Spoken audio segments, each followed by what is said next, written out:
Hey, what's up, everybody? We have a new YouTube channel. Make sure you subscribe right now.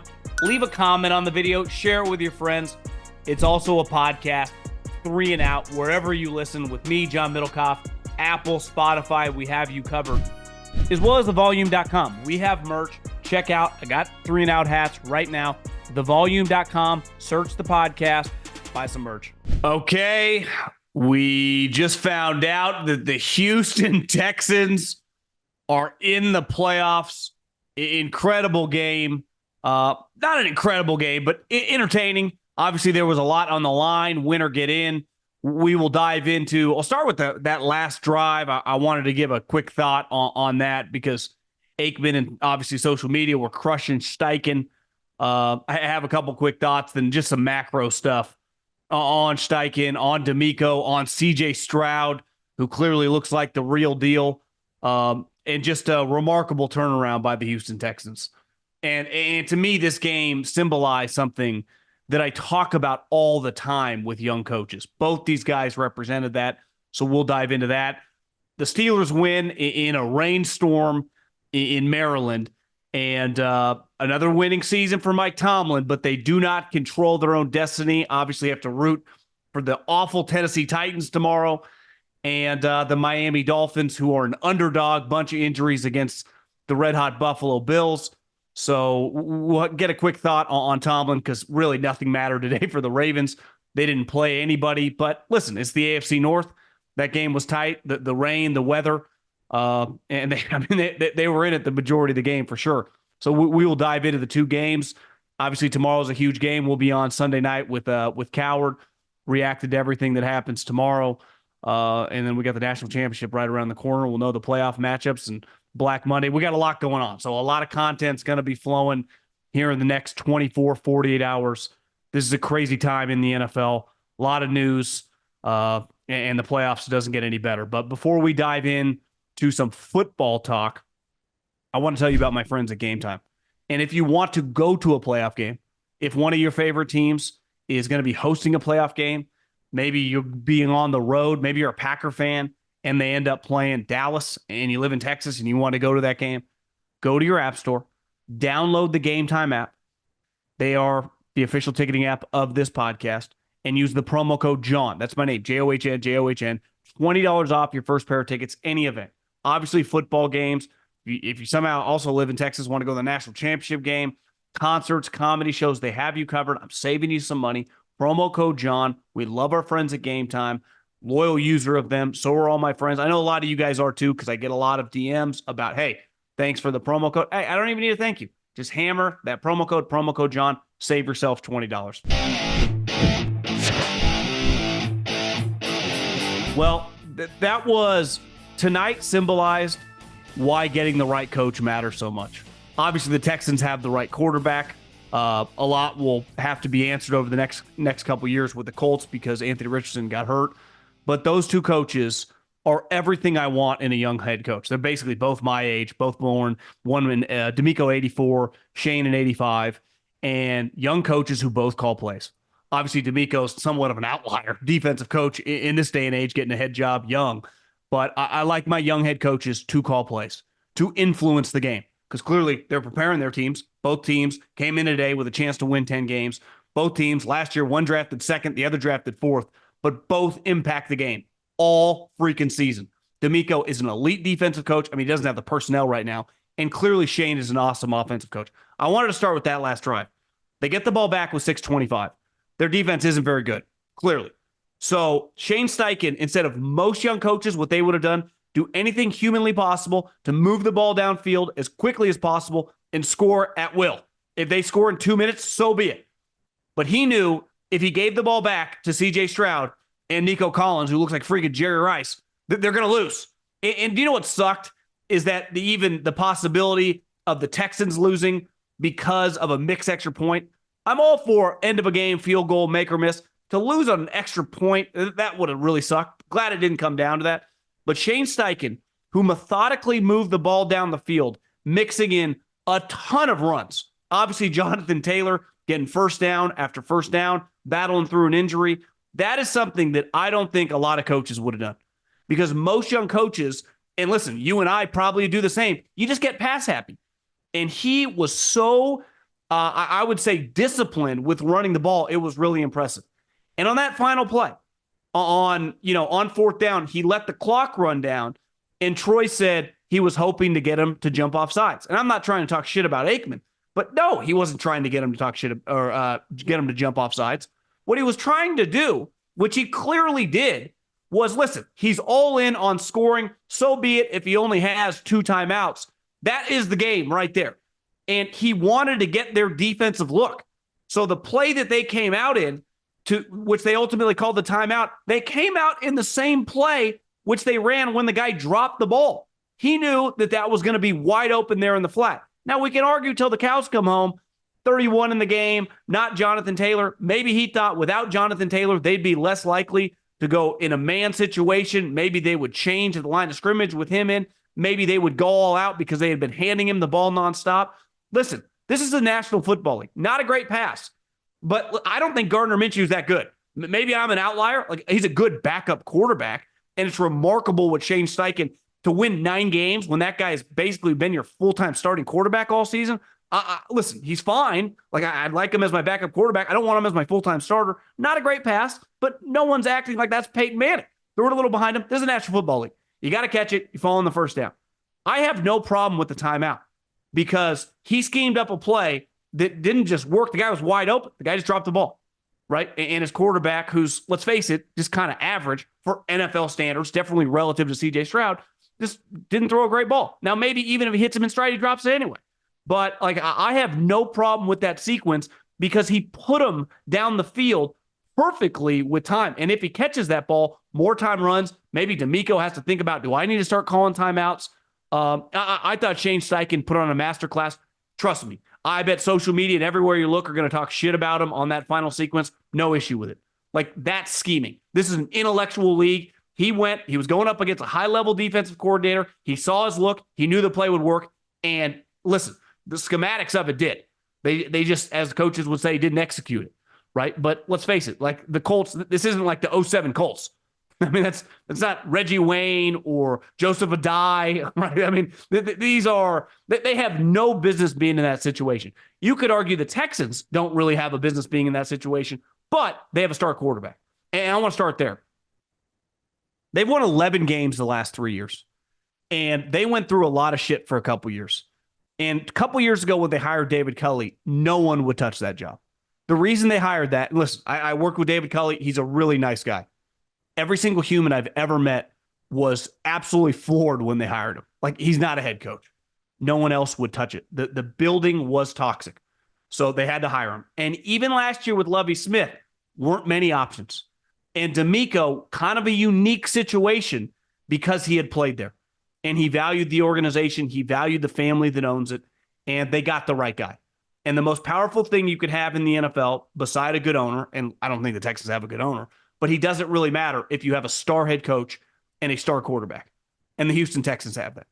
And obviously the quarterback, I think it shows you, and listen, the draft's going to be not that far away, and we've been talking about Caleb Williams for 2 years.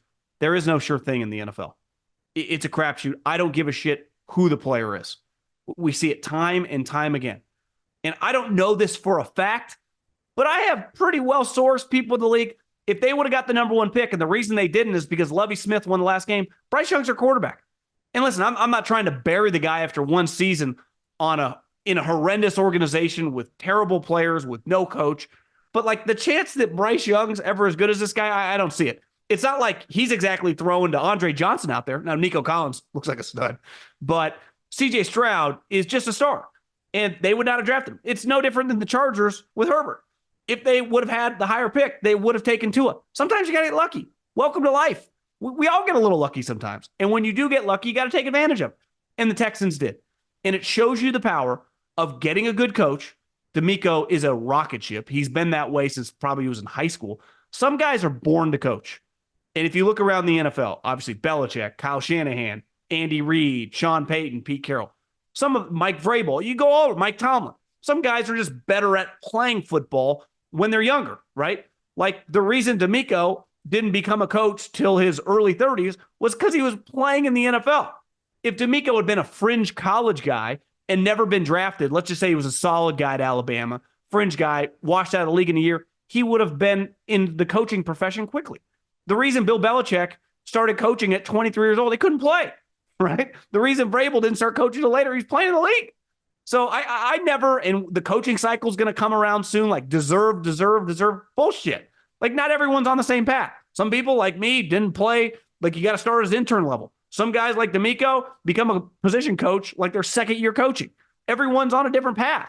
And DeMeco is a good coach no matter what, but he's not a winning coach without a really good quarterback because that's the National Football League.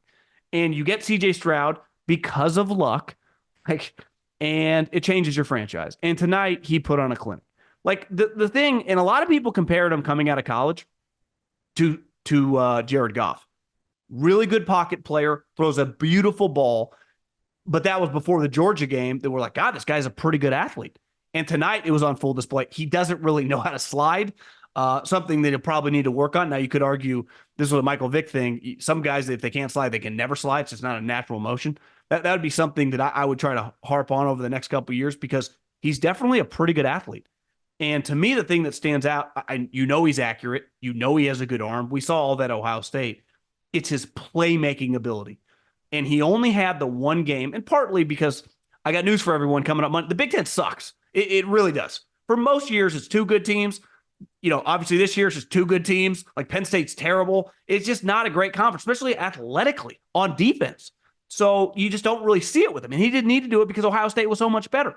But you watch him in that Georgia game, you're like, God, this guy really's got some other pitches, right? And then you saw it tonight. That play that he made where it looked like he was throwing it away. He wasn't throwing it away. He was throwing it to Nico Collins, who made a great catch. And his instincts as a playmaker are something that's going to turn him into potentially a top 5 quarterback. Now, I always struggle with this because, listen, the Jags game, a lot of people are going to be paying attention to that tomorrow, right? They win the division. They lose. The Steelers would be in. It's a massive game. Trevor Lawrence, just a year ago, we all thought was headed toward superstardom. This year, everyone's like, can't pay him yet. Things change fast. So you got to be careful. It's about sustaining success over a long period of time. But as a rookie, it doesn't get much better than that. Like that performance tonight, what he's done all season, obviously, he won like the good guy award or whatever they said on television. It just doesn't get any. I mean, that's as good as it gets. That's the whole point. If you're a GM or a coach of running a franchise is to find that guy. And it looks like they did. And obviously Will Anderson's a stud too. So they have now a core. Here's the thing, big picture for the Texans. We talked about the coach. We talked about the quarterback. Their GM clearly is pretty good. He fleeced the Cleveland Browns. They have a first-round pick, a second-round pick, and a third-round pick in this upcoming draft. They traded away their first-round pick to go up to get Will Anderson, but they have Cleveland's first-round pick, which actually could end up pretty shitty if they win a couple playoff games. But, it's a fluid situation, so you never know in early January the final cap space for every team. But they are projected to have the most cap space. And you don't think a lot of people are going to want to play there? No state income tax. I saw a tweet today that it's actually the best division to play in because Nashville, Titans, no state income tax. Jacksonville, no state income tax. And Indianapolis is low state income tax. So of all the divisions, in terms of getting your money, one, they're going to have a lot to give out. And two, it's very lucrative in terms of the tax situation. I think the Texans, if they were a stock right now, you would bet on them to be a consistent playoff team for years to come. Now, obviously, they're going to have to improve on defense, especially up front. It's just that they're going to have to hit on more draft picks. They're going to have to make smart free agent signings. But anytime you have a coach and you have a quarterback with that much talent, it'd be hard, especially in a division. You know what's crazy? I was thinking about this when, the Colts won 9, the Jags already have 9, and listen, probably beat the Titans. You could have multiple 10-win teams, a 9-win team, and your shittiest team is Mike Vrabel, who his quarterback or his coaching kind of situation with the Titans is kind of in flux because it feels like he wants to leave, but he's clearly a really good coach. Their team just sucks. So this is a division that I love to talk shit about. Actually turned out to be okay. Really, really impressive. And like the Colts, no business winning 9 games. Absolutely none. And Shane Steichen, I don't have a vote, but if you told me someone voted for him for Coach of the Year, like I'm not going to argue with you. I've said my piece. I would vote for Dan Campbell because of the franchise. Obviously, what Stefanski has done with Flacco is incredible. He did win it a couple years ago. But Steichen this year, to have that team with 9 wins, that team, think of what he handled. He inherited a team who drafted a quarterback who we all acknowledge, like Anthony Richardson. Like the thing with CJ Stroud, it was like, he's kind of NFL ready. It's like, what's his ceiling? Turns out his ceiling's pretty high. But everyone knew what he did would translate to the NFL. It was just about at what level. With Anthony Richardson, it was like, yeah, he doesn't really know what he's doing. Complete freak athlete, maybe the biggest arm immediately in the NFL. Just figure out a way to build an offense around him. So it was going to be a total just building year. And then he gets injured. You're like, this is going to be one of the worst teams in the NFL. They take Gardner Minshew. They are 2 minutes away from potentially going to the playoffs. Absolutely incredible season. I mean, incredible. And you could argue, like, listen, I'm not trying to shit on defensive coaches. I like Coward. I agree with his thing. I'd go offense if I had the choice. That's what you want. An offensive head coach who clearly resonates with the players and is an elite play caller. Like you watch tonight, you're like, yeah, that's kind of what the Eagles are missing. He did that with Gardner Minshew. You know that Gardner Minshew, before Mike Leach called him his senior year in college, was going to go to Alabama and become a coach? Now, obviously, he's good enough to play in the NFL. I'm not trying to just shit on the guy, but he was a phone call away from just going into his coaching career. And this is a guy that every team in the league has had a chance to like be in the Gardner Minshew business the last couple of years as either a backup or a bridge starter. Most teams kind of pass him. So Shane Steichen, what he did this year, the situation with Irsay and Jonathan Taylor, by the end of the year, Jonathan Taylor looks like fucking one of the best running backs in the NFL. I mean, we knew that, but mentally wasn't in the right spot. Just being able to handle that. Just a fantastic coaching job. That was, I'm never going to change from this position. I'm not hiring a guy under like 55 years old to be a CEO head coach. It drives me nuts. Brian Daboll, Robert Saleh. It's like, I want you to influence at least half the snaps. You can't just tell me, well, I'm motivating and coaching my coaches. Well, those guys are doing that as well as coaching half the game. So congrats to the Texans. Just a remarkable achievement. Congrats to the Colts.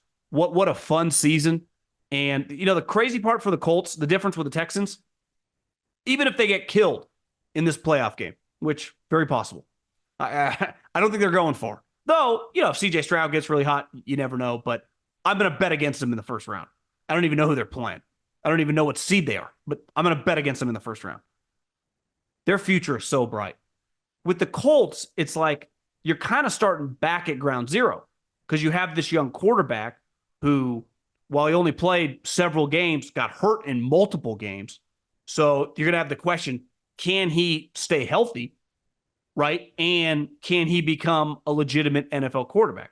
So in a weird way, they could make a step next year organizationally, like add a bunch of talent and have less wins, right? There's a decent chance that they're not in this position next year. But actually, when the season ends, have a brighter future because you're like, well, Anthony Richardson played all 17 games. He threw 25 touchdowns, threw a bunch of picks, but we got a lot to work with. The future is bright. That's if I was making an early prediction, that's probably where I would go. So, yeah, that was fun.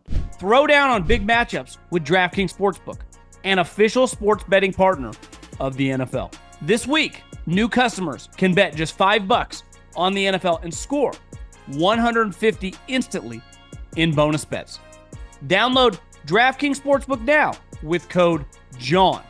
New customers can bet $5 on the NFL action to score $150 instantly in bonus bets. Only on DraftKings Sportsbook with code JOHN. John, the crown is yours. And then on the early game, Mike Tomlin, the Steelers had to win that game. I don't care if they won it 2-0 or like they ended up winning it 17-10. You cannot lose to the Baltimore Ravens. I don't care how hard it's raining, how wet the field is, when all their good players, I know they did like Clowney, some of their guys played, but the majority of them were in street clothes. When you watch that game and the Steelers won, you know, Lewis and Orlovsky, they're like, it's so incredible. It's another winning season. I look at it kind of differently. You guys know where I stand. I think the Mitch Trubisky contract had one of the most negative impacts of any guy in the NFL. Right? You'd be like, well, Deshaun Watson's contract is infinitely worse. Well, yeah, he didn't play well, and he makes a lot of money, but when he played, his team won. When Trubisky played, the Steelers were objectively awful. And he was objectively one of the worst players in the NFL at any position, let alone the most important position, which can just immediately lose you games. And they lost the game to the Colts, which if they would have played Mason Rudolph at the time, who Tomlin has been around for years, maybe they're not in a position where they have to watch football tomorrow and actively root for two teams. They're in a position tomorrow where they're on their knees and praying that either the Titans pull an upset or the Bills lose to the Dolphins, which I don't see happening. Obviously, crazy things happening. They might make the playoffs. But to me, it's like that does not take away from they should not be in this position. Now, if they were to make the playoffs, TJ Watt has sprained MCL. His status obviously would be up in the air, potentially not be able to play. But regardless, this should be a 12-win team. This should be a team that is not just locked into the playoffs right now, but is feeling good. This should have been a team that could have had TJ Watt in street clothes today because today didn't matter. They should not have been in this position. Now, I said forever, Tomlin to the Chargers or whatever. Are they going to fire a guy that wins 10 games? Doubtful, but what if they don't make the playoffs? So back-to-back years they don't make the playoffs? I picked this team to win the division. Clearly they weren't as good as Baltimore, when they're both playing their starters. And Kenny Pickett, Lamar, gaps wide. But they shouldn't have been. This should have been 11 or 12 wins. This should have been a team like the Cleveland Browns tomorrow, nothing to play for. You're in the playoffs. They have too much talent. I'm not acting like Mike Tomlin is a bad coach. He clearly is good. But this year, he let the team down. I won't take it. There's no other way you can describe it. He's the head coach. He's the guy signing off on Trubisky. I'm not even talking about firing Canada or the new offensive coordinator. Regardless of all that stuff, he's in charge of who's out on the field. And when Pickett went down and they went with him over and over and over again, even back to that Colts game, which I remember, it was a Saturday game. I remember watching on the couch, the same spot I watched both games a day, thinking, you can't bring this guy back at half. And they kept rolling Trubisky out until 2 minutes left in the game. When the game was over, they threw Rudolph in there. It's like, what is going on? If I was a Steeler fan today, the Steelers aren't in the spot like the Colts or the Texans where you're doing cartwheels over 9 or 10 wins. To me, this year is borderline embarrassing because of what it could have been. Not because even with Mason Rudolph, they would have made some long playoff run, but they should have been a team today that was cruising into the playoffs. I don't think any Steeler fan would disagree with me on that one. So, to be in a position where everyone's sitting on their couch tomorrow rooting on these teams, there's 7 teams now in the playoffs. 7. They added a fucking team 3 years ago. So if you're not in that going into the weekend, like the Rams are, like the Browns are, to me, you haven't had a good year. I mean, especially if you're a high-level organization like the Steelers, who coming into the season, loaded roster, team that's really good. Clearly the quarterback position up in flux, but to roll out Trubisky, think about Gardner Minshew, who is clearly one of the best backups in the NFL. The gap between Gardner Minshew looks like Joe Montana compared to Mitch Trubisky. And they played him over and over and over again. You have to have a quick hook. It's like a playoff baseball game. When you have a starter in a must-win game, you can't just allow him to give up hit after hit, home run after home run. Even if it's a second inning, got to get him out of the game. And Tomlin, who clearly kind of hangs his hat on this old school loyalty thing, it cost him this year. And if by the time you hear me next, they're not in the playoffs, I'm sorry, this is his fault. We all expect him to just win now. No one thinks Mike Tomlin is just going to have a bad season. It's impossible. The organization, the infrastructure, they have too much talent. It's not going to happen. But now we're kind of is 9, 10, is that just cool? Is that just okay? The Texans celebrating like they won the Super Bowl today. They should. They won 8 games the last 2 years. Or they won 7 games the last 2 years. That's Mike Tomlin wins 7 games usually by the middle of December. But to not be in the playoffs, I can't get over it. I really can't. And it's all because of Trubisky and his unwillingness to just go to Rudolph, who clearly, the other thing would be if Mitch was new to you and you'd seen this thing before. Like, you'd seen this movie. It's not like, well, I'm hoping this get better. He was a former high pick. He played good football somewhere else. He'd been on your team for a couple years now. Talking Trubisky, you extended him. So I can't celebrate like, oh, just another winning season like the television guys did. No, I look at like, what a disappointment. What an embarrassment. I'd say the same thing with the Jags. The Jags, let's assume they win to the Titans. Like, it's a disappointing season. You had to win the last week to win 10 games. It's one thing if you got to win the last week of the season to win your division at 12, 13 wins. That's impressive. Like the Cowboys. They got to win tomorrow to win the division. That's a lot different than what the Steelers are doing today, right? Or the Jags are doing. Like, those are disappointing seasons. Expectations are high. However your season goes is also based on expectations. Like the Niners and Ravens. They did what a lot of people thought they were going to be. Really good, right? That's why the Eagles, there's so much negativity. Eagles are going to end up winning 12 games, assuming they beat the Giants tomorrow. People are acting like it's a disaster because the expectations were so high. The Colts, Jim Irsay, he sobers up, should throw everybody a party. It's an incredible accomplishment. 9 wins. Like, expectations are part of football. Like Jim Harbaugh, he's supposed to be in the national championship. His team was absolutely loaded. Washington, if they lose a national championship, they can hang their head high. Look at last year, TCU. They lost by 100 points in the national championship. It'll never be topped. That's the greatest season in the history of TCU football. It'll never happen again. They will never be in the final two, in the national championship game. That'll never happen again. I promise you that. I'd bet a lot of money on that.